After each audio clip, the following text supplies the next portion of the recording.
নমস্কার, news prime নিউজে আপনাদের সবাইকে স্বাগত। আমি রয়েছে আপনাদের সাথে, আমি চোখ রাখছি খবরে। নতুন ফৌজদারি আইনের যথাযথ বাস্তবায়ন এবং মনিটরিং এর ওপর গুরুত্ব দিলেন মুখ্যমন্ত্রী ডাক্তার মানিক সাহা।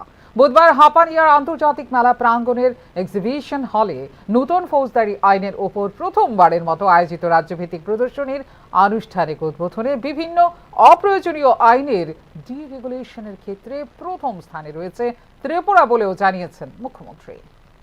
ভারতের ফৌজদারি বিচার ব্যবস্থায় আমূল পরিবর্তন এনেছে সম্প্রতি কার্যকর হওয়া 3টি নতুন আইন: ভারতীয় ন্যায় সংহিতা BNS 2023, ভারতীয় নাগরিক সুরক্ষা সংহিতা BNSS 2023 এবং ভারতীয় সাক্ষ্য অধিকার BSA 2023। উপনিবেশিক আমলের পুরনো কাঠামো ভেঙে এই নতুন আইনের লক্ষ্য হল নাগরিক বান্ধব বিচার প্রক্রিয়া নিশ্চিত করা এবং অপরাধ দমন ব্যবস্থায় স্বচ্ছতা আনা। বুধবার হাপানিয়ার ইনডোর এক্সিবিশন হলে আয়োজিত প্রদর্শনীর উদ্বোধন করে এরকমটাই জানিয়েছেন মুখ্যমন্ত্রী ডক্টর মানিক সাহা। তবে শুধুমাত্র আইন পাশ করলেই হবে না, প্রয়োজন তার যথাযথ কার্যকর। এক্ষেত্রে সবচেয়ে বেশি গুরুত্বপূর্ণ হলো মনিটরিং ব্যবস্থা, জানিয়েছেন মুখ্যমন্ত্রী। কিন্তু সেগুলো কার্যকরী করার যে বিষয়, সেগুলো কিন্তু ভেরি ইম্পর্টেন্ট। এবং তার জন্য গুয়াহাটিতে, আমাদের নর্থ ইস্টার্ন জোনে গুয়াহাটিতে হয়েছিল, আমিও সেখানে গিয়েছিলাম এবং আমার সাথে আমাদের চিফ সেক্রেটারি মহোদয় এবং ডিজিপি সাহেবও সেখানে গিয়েছিলেন এবং আমাদের অনারেবল হোম মিনিস্টার সাহেব সেখানে ছিলেন। জিজ্ঞেস করছিলেন নর্থ ইস্টের সমস্ত স্টেটগুলোকে, আপনারা এই যে নতুন ক্রিমিনাল আইন, আপনারা কি কি এখন পর্যন্ত কার্যকরী ভূমিকা নিয়েছেন। সেখানে আমরা আমাদের সমস্ত যে ডাটা এবং কি কি আমরা করলাম সেখানে আমরা বললাম। তারপরেও সেখানে দেখা গেল কয়েকটা জায়গার মধ্যে আমাদের খামতি ছিল এবং বিভিন্ন জায়গায় ছিল, কিন্তু সেই দিকে যেটা বলা হয়েছে যে ত্রিপুরা কিন্তু অনেক দিক দিয়ে অনেক সামনের সারিতে, তারপরেও কিছু কিছু জায়গায় খামতি আছে। অর্থাৎ এই যে মনিটরিং সিস্টেম, যে 3টে আইন তো হলো, প্রপারলি হচ্ছে কি না, এর জন্য বিভিন্ন নর্থ ইস্টার্ন জোনে, সেন্ট্রাল রিজিয়নে, সাউথ রিজিয়নে, এভাবে মাননীয় হোম মিনিস্টার সাহেব সব জায়গায় গেছেন এবং সমস্ত আধিকারিকরাও সেখানে গিয়েছেন। এবং এখনও যেটা আমার পূর্ববর্তী বক্তা বলেছেন যে ত্রিপুরাই একমাত্র রাজ্য যে আজকে এই প্রদর্শনীর যে বিষয়, সেটা এখানে কিন্তু করা হচ্ছে। এবং যেটা দিল্লিতে দীর্ঘদিন ধরে বিচার প্রক্রিয়ায় অন্যতম দুর্বল দিক ছিল সাক্ষীদের নিরাপত্তা। নতুন আইনে এ বিষয়ে সুনির্দিষ্ট বিধান রয়েছে। ক্ষুদ্র অপরাধের ক্ষেত্রে জেল শাস্তির পরিবর্তে সমাজ সেবামূলক কার্যক্রমের ব্যবস্থা আনা হয়েছে। তদন্ত থেকে শুরু করে বিচারের বিভিন্ন ধাপে আরো দ্রুত ও সুশৃঙ্খল প্রক্রিয়ার প্রতিশ্রুতি দেওয়া হয়েছে বলে এদিন জানিয়েছেন মুখ্যমন্ত্রী। ডিরেগুলেশনের ক্ষেত্রে প্রথম স্থানে রয়েছে ত্রিপুরা। এই ক্ষেত্রে ইংরেজ আমলের অনেক আইন ডিরেগুলেশন করা হয়েছে বলেও এদিন জানিয়েছেন মুখ্যমন্ত্রী। থেকে 14 তারিখ পর্যন্ত এই প্রদর্শনী হবে। অন্যরাও যাতে বাইরের থেকে, সমস্ত ত্রিপুরার থেকে সব মানুষ যখন আসবে দেখবে, তাহলে বুঝতে পারবে যে যে রিফর্ম যে হচ্ছে আজকে সব বিষয়ে, আমাদের ডিরেগুলেশন হচ্ছে।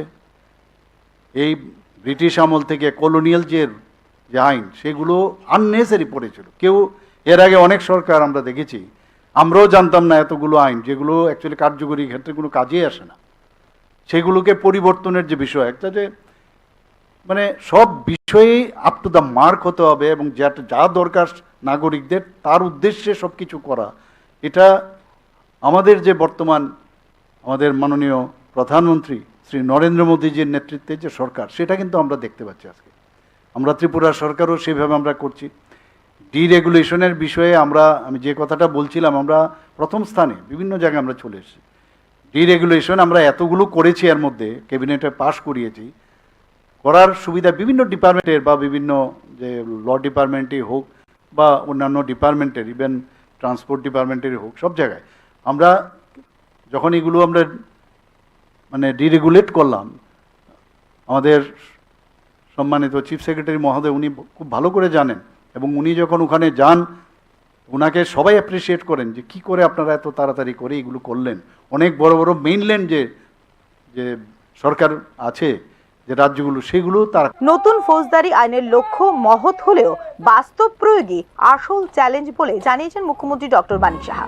আদালত ও পুলিশ প্রশাসনে পর্যাপ্ত প্রশিক্ষণ, আইনের নতুন ধারাগুলি কার্যকর করতে সমন্বয়, সাধারণ মানুষ ও আইনজীবীদের মধ্যে এই আইনের সঠিক প্রয়োগ নিয়ে সচেতনতার মতো বিষয়গুলির উপর এদিন গুরুত্ব দেন মুখ্যমন্ত্রী ডক্টর মানিক সাহা। নতুন ফৌজদারি আইন নিয়ে বুধবার থেকে শুরু হওয়া এই প্রদর্শনী চলবে আগামী 14 সেপ্টেম্বর পর্যন্ত। Bureau report, news now. আত্মহত্যা প্রতিরোধে সচেতনতার বার্তা নিয়ে বিশেষ শোভাযাত্রা আয়োজিত হলো শহর আগরতলা। শোভাযাত্রার আয়োজক ছিল ইন্ডিয়ান সাইকিয়াট্রিক সোসাইটি ত্রিপুরা রাজ্য শাখা। বিশ্ব আত্মহত্যা প্রতিরোধ দিবস উপলক্ষে ইন্ডিয়ান সাইকিয়াট্রিক সোসাইটি ত্রিপুরা রাজ্য শাখার উদ্যোগে মঙ্গলবার রাজধানীতে এক আয়োজন করা হয় সচেতনতামূলক শোভাযাত্রার। এই কর্মসূচির উদ্বোধন করেন সমাজ কল্যাণ ও সমাজ শিক্ষা দপ্তরের মন্ত্রী টিঙ্কু রায়। জাতীয় অপরাধ রেকর্ড ব্যুরো বা এনসিআরবির তথ্য অনুযায়ী ভারতে প্রতি বছর প্রায় 1.6 লক্ষ মানুষ আত্মহত্যার পথ বেছে নেন। এর মধ্যে উত্তর পূর্বাঞ্চলীয় রাজ্যগুলিতে আত্মহত্যার হার তুলনামূলকভাবে বেশি।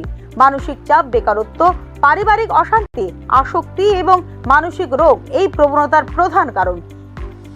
একই ধরনের চিত্র উঠে আসে ত্রিপুরার ক্ষেত্রেও। বিশেষজ্ঞদের মতে প্রাথমিক পর্যায়ে মানসিক সমস্যার চিকিৎসা ও সামাজিক সহায়তা ব্যবস্থা কার্যকর না হওয়া অনেক ক্ষেত্রেই চরম পদক্ষেপ নিতে বাধ্য হন সংশ্লিষ্ট ব্যক্তি। এই শোভাযাত্রার মাধ্যমে সাধারণ মানুষের মধ্যে বার্তা দেওয়া হয় আত্মহত্যা প্রতিরোধযোগ্য। মানসিক স্বাস্থ্য সমস্যাকে সামাজিক কলঙ্ক হিসেবে না দেখে চিকিৎসা গ্রহণ করা জরুরি। শুধু তাই নয়, পরিবার ও সমাজকে একসাথে এগিয়ে আসতে হবে মানসিকভাবে বিপর্যস্ত মানুষদের পাশে দাঁড়ানোর জন্য। বিশ্ব আত্মহত্যা প্রতিরোধ দিবস, আর এটাকে আয়োজন করেছে আমাদের সাইকিয়াট্রিক সোসাইটি ত্রিপুরা শাখার থেকে। এবং আমরা আজকে একটাই মেসেজ দেবো যে আমরা মা বাবা যারা আছে, গার্জিয়ান, অভিভাবক যারা আছে, আমাদেরও ভাবতে হবে এই যে সুইসাইড কী করে কম করা যায়। কারণ আমরা যেভাবে ছেলে মেয়েদেরকে প্রেশারাইজ করি, অর্থাৎ চাপিয়ে দেওয়ার চেষ্টা করি যে এটা করতে হবে, এখান থেকে বেরিয়ে আসতে হবে, তাদেরকে তাদের মতো করে বাঁচার সুযোগ দিতে হবে। এবং আমাদের গার্জিয়ান যারা আছে তাদেরকেও ভাবতে হবে এই যে চাইল্ড ম্যারেজ বা আমাদের শিশু বিবাহ, চাইল্ড প্রেগনেন্সি, এইগুলোর কারণে সুইসাইডের রেশিওটা বাড়ছে। এগুলোকে একটা বিপজ্জনক জায়গায় এসে দাঁড়িয়েছে। এবং আজকের র্যালির মাধ্যমে আমরা অভিভাবকদেরকে সচেতন করতে চাই যে আপনারা যেন এগুলো না করেন। এবং যদি কোথায় মনে হয় যে কোথায় আমাদের ছেলে মেয়ে ডিপ্রেশনের দিকে যাচ্ছে, তাহলে আমাদের সাইকিয়াট্রিস্ট যারা সোসাইটিতে যারা কাজ করেন, আমাদের হসপিটালগুলো আছে, সেখানে গিয়ে যোগাযোগ করে, সেখানে গিয়ে তাদের পরামর্শ নেওয়া এবং তাদেরকে চিকিৎসার সঙ্গে যুক্ত করা। ত্রিপুরায় 2023 সালের এনসিআরবি রিপোর্ট অনুযায়ী প্রতি 100,000 জনে আত্মহত্যার হার ছিল 20.8, যা জাতীয় গড়ের তুলনায় প্রায় দ্বিগুণ। এর পাশাপাশি আনুমানিক মাসে 16 জন মানুষ ত্রিপুরায় আত্মহত্যা করেন, যা নিঃসন্দেহে উদ্বেগজনক হার। 2022 সালের তথ্য অনুসারে উত্তর পূর্ব ভারতের মধ্যে দ্বিতীয় সর্বোচ্চ আত্মহত্যার হার 17% রেকর্ড করে ত্রিপুরা। এই হার উত্তর পূর্বের অন্যান্য রাজ্যের তুলনায় স্পষ্টভাবে বেশি, যেখানে মিজোরাম 12.4%, আসাম 9.4%, মেঘালয় 6.4%, নাগাল্যান্ড 2.2%, মণিপুর 0.8%। এদিকে ইতিমধ্যে মানসিক স্বাস্থ্য সেবা সম্প্রসারণে বেশ কিছু উদ্যোগ নিয়েছে ত্রিপুরা সরকার। জেলা হাসপাতালে মনোরোগ বিশেষজ্ঞ নিয়োগ, স্কুল ও কলেজ পর্যায়ে কাউন্সিলিং সেল চালু করা এবং গ্রামীণ পর্যায়ে সচেতনতা শিবির আয়োজন হলো এর মধ্যে উল্লেখযোগ্য। তবে বিশেষজ্ঞদের মতে চিকিৎসক ঘাটতি, পর্যাপ্ত হেল্পলাইন পরিষেবার অভাব এবং সমাজে মানসিক অসুস্থতা নিয়ে কুসংস্কার বড় প্রতিবন্ধকতা হয়ে দাঁড়িয়ে রয়েছে এখনো পর্যন্ত। Bureau report, news now. Risha অপমান ইস্যুকে কেন্দ্র করে আমবাসায় বিরোধী দলনেতাকে ঘিরে তৈরি হয় উত্তেজনাকর পরিস্থিতি। তাকে দেখানো হয় কালো পতাকা। অপরদিকে রিশাকে যোগ্য সম্মান দেওয়া হয় তার মন্ত্রিত্ব থাকাকালীন সময়ে বলে পাল্টা প্রতিক্রিয়া জানিয়েছেন জিতেন্দ্র চৌধুরী। দলীয় কর্মসূচিতে অংশ নিতে বুধবার আমবাসার উদ্দেশ্যে রওনা দিয়েছিলেন বিরোধী দলনেতা জিতেন্দ্র চৌধুরী, কিন্তু নাইলাহাবাড়ি এলাকায় পৌঁছাতে তার গাড়ি ঘিরে বিক্ষোভ দেখায় অরাজনৈতিক সংগঠন জনজাতি সমাজ। কালো পতাকা দেখিয়ে দেওয়া হয় গো ব্যাক স্লোগান। অভিযোগ, সম্প্রতি ত্রিপুরার ঐতিহ্যবাহী পোশাক রিশা নিয়ে অপমানজনক মন্তব্য করেছিলেন জিতেন্দ্র চৌধুরী। বিরোধী দলনেতা রিশা নিয়ে যে মন্তব্য করেছেন তা শুধু জনজাতিদের নয়, সমগ্র ত্রিপুরাবাসীর সংস্কৃতিকে অপমান করেছে। তিনি জনজাতি হয়েও কিভাবে এই ধরনের মন্তব্য করতে পারেন? অবিলম্বে তাকে ক্ষমা চাইতে হবে বলে অভিযোগ করেন বিক্ষোভকারীরা। জিতেন চৌধুরী, আমাদের ত্রিপুরা রাজ্যের বিরোধী দল নেতা জিতেন চৌধুরী, আমরা কালো পতাকা দিয়ে আমরা আমার সাথে আমরা প্রোটেস্ট জানিয়েছি। কারণ উনি কয়েকদিন আগে আমাদের এই রিসা, আমাদের জনজাতি যে ঐতিহ্য রিসাকে তিনি অপমান করেছেন। শুধু রিসার অপমান এটা, আমরা সারা ত্রিপুরার আমাদের জনজাতির অংশের মানুষের অপমান। উনি একজন ত্রিপ্রাসা, অ্যাকচুয়ালি তিনি একজন ত্রিপ্রাসা হয়ে ত্রিপ্রাসার ঐতিহ্য এই রিসার টানে কীভাবে অপমান করতে পারে, সেই হিসাবে আমরা আজকে জিতেন চৌধুরীকে ধিক্কার জানাই। উনি ক্ষমা চাইতে হবে, সারা ত্রিপুরা রাজ্যের ত্রিপ্রাসাদের কাছে উনি ক্ষমা চাইতে হবে। যে ঘটনার জেরে গোটা আমবাসা জুড়ে ছড়িয়ে পড়ে উত্তেজনা। পরিস্থিতি নিয়ন্ত্রণে আনতে দ্রুত বিশাল পুলিশ বাহিনী মোতায়েন করা হয় এবং নিরাপত্তার ঘেরাটোপে তাকে পৌঁছে দেওয়া হয় অনুষ্ঠান স্থলে। অন্যদিকে আমবাসা টাউন হল থেকে সিপিআইএম এর পক্ষ থেকে বের করা হয় পাল্টা বিক্ষোভ মিছিল। আমি বন, তথ্য ও সংস্কৃতি মন্ত্রী থাকাকালীনই প্রথম রিসাকে সরকারি স্বীকৃতি দিয়েছিলাম, অথচ আজ আমাকে নিয়ে এই ষড়যন্ত্র হচ্ছে। বিজেপি সরকার জনগণের দৃষ্টি ঘোরাতে এই নাটক সাজিয়েছে বলে প্রতিক্রিয়া ব্যক্ত করেন জিতেন্দ্র চৌধুরী। আজকের তথাকথিত জনজাতি সমাজের প্রতিবাদের আড়ালে আসলে বিজেপি জনজাতি মোর্চার কর্মীরা সক্রিয় ছিল। এর লক্ষ্য সিপিআইএম এর ভাবমূর্তি নষ্ট করা এবং বিভাজনের রাজনীতি করে জনজাতি সমাজকে বিভ্রান্ত করা বলেও অভিযোগ করেন বিরোধী দলনেতা জিতেন্দ্র চৌধুরী। কিন্তু এই রিসা শুধু আমরা গলায় দিই না, মাথায় মহিলারা পুরুষরাও কখনো কখনো ভাগ দিয়ে ব্যবহার করি, এরপর বিভিন্ন জায়গাতে আমরা সাজিয়ে রাখি। তো আমি একটা সাংবাদিক সম্মেলন করেছিলাম, আমার সোফার পেছনে ঠিক আচ্ছা না, সোফার পেছনে একটা এরকম একটা রিসার মতো কাপড় আছে, ওটাকে ছবি করে জনজাতি মোর্চার বিপিন দেববর্মা বিজেপির আইটি সেলের তরফ থেকে প্রচার করেছে, রিসাকে অপমান করেছে। চেয়ারের পেছন দিকে ছিল আমার মেরুদণ্ড বরাবর। আমার মেরুদণ্ডকে সোজা রাখার জন্য এই আরএসএস বিজেপির সাম্প্রদায়িক জনবিরোধী ট্রাইবেল বিরোধী মানসিকতার কাছে যেতে জিতেন চৌধুরী মাথা নত না করে মেরুদণ্ড সোজা রাখে। এই জন্যই ছিল এটা রিসাকে অপমান করে না, রিসাকে আরও সম্মান দেওয়া। এখন এই যে বিজেপি যখন মাটি হারাচ্ছে, কি করবে? এই জনজাতি মোর্চাকে দিয়ে এটা করালো আর কি। আমি বলবো ভিলেজ কমিটি নির্বাচন করে না, কালা পতাকা নিয়ে নামুক না, এডিসিকে টাকা দেয় না, 125তম সংবিধান সংশোধনের বিল আজকে 7 বছর আটকে রেখেছে মোদি, তার বিরুদ্ধে কালা পতাকা দেখাক। এটা না করে এই সমস্ত মিথ্যের ঠুনকো, এটা যারা শুনবে তারাই হাসবে। এই হলো ঘটনা। এই ঘটনার ফলে আগামী নির্বাচনের আগে জনজাতি ভোট ব্যাংকের রাজনীতিতে তৈরি হতে পারে নতুন সমীকরণ। জনজাতি সমাজের দাবি ও সিপিআইএম এর পাল্টা অবস্থান, উভয়ের সংঘাত আগামী দিনে কোন দিশায় নিয়ে যাবে পাহাড়ের রাজনীতি, তা নিয়েই চলছে চুলচেরা বিশ্লেষণ। Bureau report, news now. British পার্লামেন্টে স্বীকৃতি পেল ত্রিপুরা শান্তিনিকেতন মেডিকেল কলেজ, অর্জন করল ওয়ার্ল্ড বুক অফ রেকর্ডসের অনন্য সম্মান। ঐতিহাসিক ব্রিটিশ পার্লামেন্ট ভবন আয়োজিত এক বিশেষ অনুষ্ঠানে বিরল সম্মানে ভূষিত হল ত্রিপুরা শান্তিনিকেতন মেডিকেল কলেজ। প্রতিষ্ঠানটির প্রথম শিক্ষাবর্ষেই দেশের 21টি রাজ্য থেকে সর্বাধিক ভর্তির অসাধারণ কৃতিত্বকে স্বীকৃতি দিয়েছে লন্ডনের ওয়ার্ক বুক অফ রেকর্ডস। সংস্থার প্রতিনিধিদের বক্তব্যে জানানো হয়, এটি শুধু প্রতিষ্ঠান নয়, গোটা ভারতবর্ষের গৌরবের মুহূর্ত।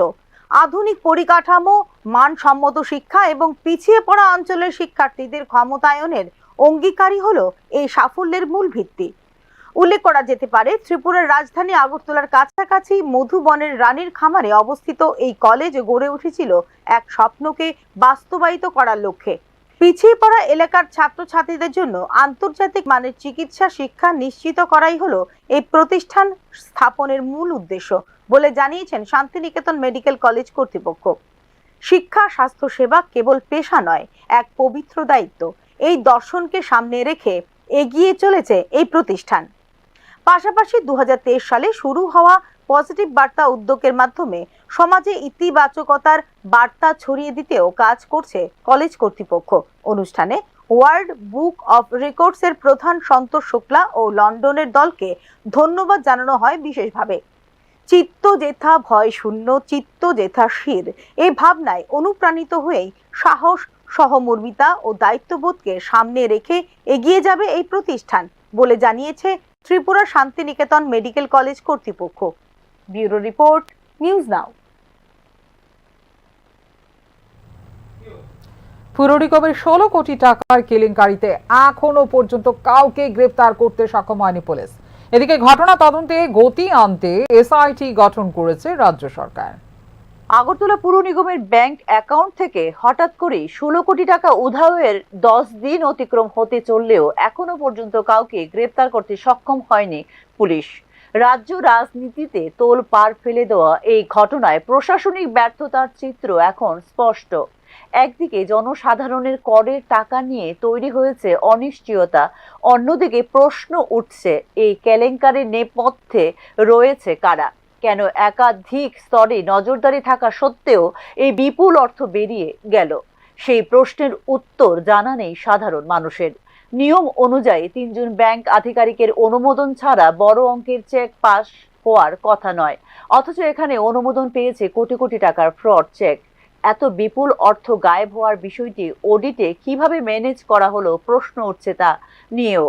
পুর নিগমের আর্থিক লেনদেনের ক্ষেত্রে কার্যকর ছিল না বহুমাত্রিক নিরাপত্তা ব্যবস্থা, তা মোটামুটি স্পষ্ট। এদিকে তদন্তে গতি আনতে ইতিমধ্যে বিশেষ তদন্তকারী দল বা এসআইটি গঠন করেছে সরকার। নেতৃত্বে আছেন পশ্চিম জেলার অতিরিক্ত পুলিশ সুপার ধ্রুবনাথ। এসআইটি কিছু অর্থ ফ্রিজ করতে সক্ষম হয়েছে, তবে পুরো টাকার হদিশ এখনো নেই বলেই জানিয়েছেন রাজ্য পুলিশ প্রশাসনের উচ্চপদস্থ আধিকারিক। পুলিশের মতে ব্যাংক ও পৌর নিগম উভয় দিক থেকেই অভ্যন্তরীণ যোগ সাজশ থাকার সম্ভাবনা প্রবল। এদিকে সম্পূর্ণ ঘটনা নিরপেক্ষ তদন্তের দাবির পাশাপাশি ঘটনার সিবিআই তদন্তের দাবি করেছে বিরোধী রাজনৈতিক দলগুলি। প্রেক্ষিতে চাপ বাড়ছে সরকারের উপর, কারণ দ্রুত ব্যবস্থা না নিলে দুর্নীতির অভিযোগে রাজনৈতিক সুবিধা নিতে পারে বিরোধীরা। এই কেলেঙ্কারি কেবলমাত্র অর্থ জালিয়াতি নয়, বরং দুর্নীতিগ্রস্ত চক্রকে আইনের জালে আনার বিষয়টিও জড়িত রয়েছে এর সঙ্গে। Bureau report, news now. ISRO mission কর্মশালায় সাফল্য পেল রাজ্যের ছাত্রী প্রকৃতি মহালনবিশ। ভারতীয় মহাকাশ গবেষণা সংস্থা নিবন্ধিত ইসরো ম্যাজিকা দ্বারা আগস্ট 2025 পরিচালিত ইসরো স্পেস ট্রেক মিশন কর্মশালা সফলভাবে সম্পন্ন করেছে আগরতলা ইন্টারন্যাশনাল স্কুলের 9ম শ্রেণীর ছাত্রী প্রকৃতি মহালনবিশ। মহাকাশ সম্পর্কিত শিক্ষামূলক বিষয়বস্তু নিয়ে প্রাথমিক পর্যায়ে কর্মশালা এবং তারপর হয় মূল্যায়ন, যার উদ্দেশ্য হল মহাকাশ ক্যারিয়ার এবং ইসরো মিশন। মহাকাশে ক্যারিয়ার গড়তে অনুপ্রাণিত করার উদ্দেশ্যে আয়োজন করা হয় সর্বভারতীয় এই কর্মশালা, যেখানে সাফল্যের সঙ্গে সর্বভারতীয় পর্যায়ে 6ষ্ঠ স্থান অর্জন করে প্রকৃতি মহালনবিশ।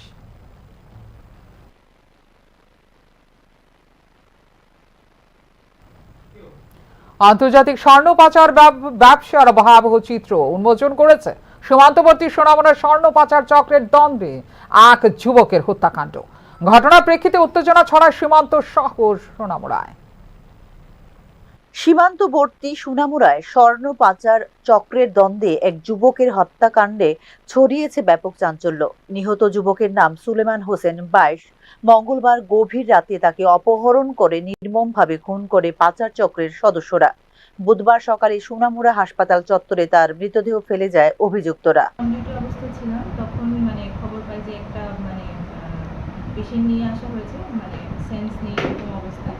ভিতরে নিয়ে যাওয়ার পর যখন আমি চেক আপ করি তখন দেখলাম যে পেশেন্টটা ব্রডে মৃত অবস্থায় হসপিটালে এসেছে, জীবিত কোনো সাইন সিম্পটম নাই। কি নাম? ওনার নাম হচ্ছে সুলেমান হোসেন, বাড়ি হয়েছে এনসিনগর, বয়স 22 বছর, বাবার নাম ইয়াসিন। কোন সময় ঘটনাটা? সকাল 7:10, 7:15। এখন কি আপনার মর্গে রয়েছে মৃতদেহ? বাংলাদেশ থেকে আন্তর্জাতিক পাচার চক্র সীমান্ত বেড়ার ওপারে থেকে ঢিল ছড়ে স্বর্ণের বিস্কিট ভারতে পাচার করে, তারপর সোনামুড়ার বিভিন্ন সীমান্ত এলাকা থেকে সেই স্বর্ণ সংগ্রহ করে আগরতলা হয়ে পাঠানো হয় কলকাতায়, পরে তা পৌঁছে যায় আন্তর্জাতিক বাজারে। এই গোটা প্রক্রিয়ায় একটি বড় সড় আন্তদেশীয় অপরাধ চক্র সক্রিয় রয়েছে বলে সন্দেহ করছে পুলিশ। এনসিনগর গ্রামের রুকসানা বেগম নামের এক মহিলা দীর্ঘদিন ধরে এই চক্রের সঙ্গে যুক্ত। বুধবার তাকে আটক করেছে সোনামুড়া থানার পুলিশ। মৃত সুলেমানের পরিবারের দাবি, 3 দিন আগে প্রায় 1,20,00,000 টাকার স্বর্ণের চালান সংগ্রহের দায়িত্ব দেওয়া হয়েছিল তার উপর, কিন্তু সুলেমান সেই চালান হাতে না দেওয়ায় ক্ষিপ্ত হয় পাচারকারীরা। মঙ্গলবার রাতে 4 থেকে 5 জন দুষ্কৃতী তাকে ডেকে নিয়ে যায় বাড়ি থেকে। রাত 2:30টার দিকে শেষবার সুলেমান তার মাকে ফোন করে জানান মারধর করা হচ্ছে তাকে। এরপরেই মৃত্যু হয় তার। আর কোনো খবর টবর পাইছেন না যে রাত্রে এমনি আরো হেঁটে নিচে এমনি এদিকটা খবর টবর রয়েছে। রাত্রেবেলা ফোন করছিল নাকি? ফোন করি আর তারা এই যে কি কইছে রাত্রেবেলা ফোন করে কি কইছে? ফোন করে আমার শাশুড়ির লোকেও কথা কইছে, তেও কথা কইছে, এবারে লগে যেটি নিচে এদিকেও কথা কইছে যে কিছু করতো না, যেমনি নিচে এমনি আনি দিয়ে যাবো সমস্যা। কই নিছে এটা জানো না? না এটা তো আমি কইতাম পারি না। হেগুটি যে রোকসানা বেগম হেগুটির সর লই গেছে, হেগুটিও কইতে না। হেগুটিরে সকাল 5টার দিকে লই গেছে, সেই সময় মনে মানে ভালো আছিল, মানে দিনে সুস্থ। মানে কয়টার সময় এটা? সকাল 5টার দিকে ভালো আছিল? ভালো আছিল, মানে এমনি খিচি টিচি আছিল। কথা কইছে? কথা কইছে যে লোকের কথা কইয়া হেগুটি আর বাড়িতে নামাই দিছে, হেগুটি বাইরে রাখতে দিছে। তার মৃতদেহটা কি কোন জায়গায় পাইছো এটা? মৃতদেহটা আমাদের সময়টা আইনা বলে এদিকে এদিকে সামনে ফালাইয়া দিছে। কোন সময় কোন জায়গায়? হাসপাতালের হাসপাতালের সামনে। সামনে কয়টার সময় এটা ভালাইছে? 7টা বাজে। যারা বাংলাদেশ ভারত সীমান্তকে স্বর্ণ পাচারের করিডোর হিসেবে ব্যবহার করছে বলে নিউজ নাওকে জানিয়েছে পুলিশ। এই ঘটনায় প্রশ্ন উঠছে সীমান্ত সুরক্ষা ব্যবস্থা নিয়েও। নিয়মিত পাচার রুখতে কড়া নজরদারি এবং কেন্দ্রীয় গোয়েন্দা সংস্থার সক্রিয়তা প্রয়োজন বলে দাবি স্থানীয় মানুষের। আন্তর্জাতিক স্বর্ণ পাচার ব্যবসার ভয়াবহ চিত্র উন্মোচন করেছে এই হত্যাকাণ্ড বলে মনে করছেন স্থানীয় এলাকাবাসী। Bureau report, news now. এখনকার মতো এই মুহূর্তে সংবাদ এই পর্যন্ত। অন্যান্য আপডেটস দেখার জন্য অবশ্যই নজর রাখতে হবে নিউজ নাও পর্দায়। নমস্কার, শুভরাত্রি।